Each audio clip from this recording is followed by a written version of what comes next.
And now we come to the final deserving.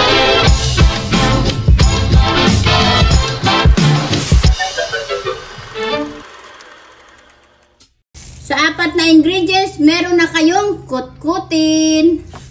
Magandang tanghali sa inyo mga kamamsi. Meron tayo dito 1/4 kilo na dilis. Lulutuin natin ito na kutkutin. And by the way, hinugasan ko na ito, pinatilian ko na para siguradong malinis ang ating dilis.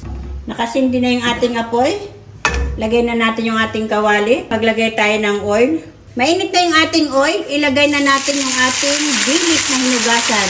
Then, halu-haluin nyo. Then, iset nyo yung inyong apoy sa medium heat. Kung kayo naantok sa inyong bahay kasi nga nag-uulanin dyan sa labas natin, eh di magluto na lang kayo nito. Then, umupo kayo nang nakataas ang paa doon sa inyong harap ng TV. Oh. Fights na kutkutin nyo to mga kamamsi.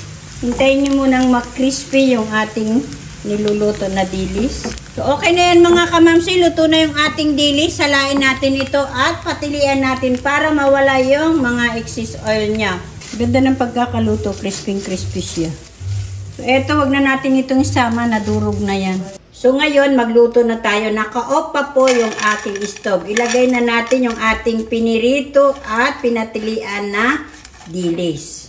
Then, chili flakes po gagamitin ko. Ayan, wala akong chili powder. So, depende na po sa inyo kung gaano karami na. Parami yun sa akin. Minix ko na po muna yan. Naka-off pa po yung aking stove. Binuksan ko na yung ating stove. Iset na natin sa low heat lamang. Gagamit ako ng UFC ketchup. Then, maglagay tayo muna ng 1 tablespoon na ketchup. Then, i-mix lang natin yan. Into low heat lang po yung ating apoy. Magdagdag pa tayo ng isa pang tablespoon na ketchup. Pautay-utay lang po yung paglalagay ng ketchup. Then, dagdagan pa natin. Naglagay ako ng 2 tablespoon na brown sugar. Ayan, pwede pa natin yung halu-haluin ng ganyan sa ibabaw lang. Ganyan. Kasi hindi pa naman siya masyadong mainit yung ating kawali. Nasa mahinang apoy pa lang siya. Medyo palalakasin na natin ng konti yung ating apoy. Then, imimix na natin yan.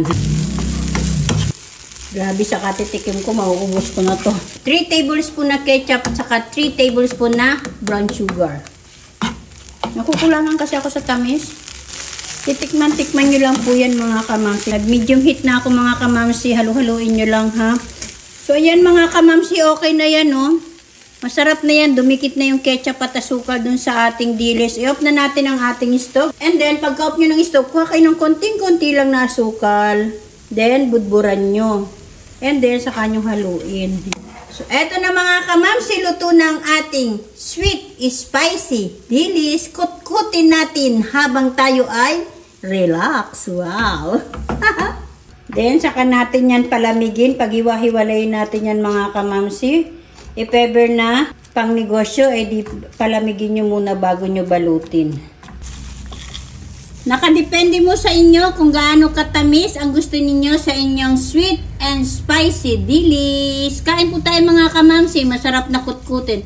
Ito po yung kinalabasan ng 1/4 kilo mga kamamsi. Nabawasan ko na yan kasi kanina pa ako kumakain.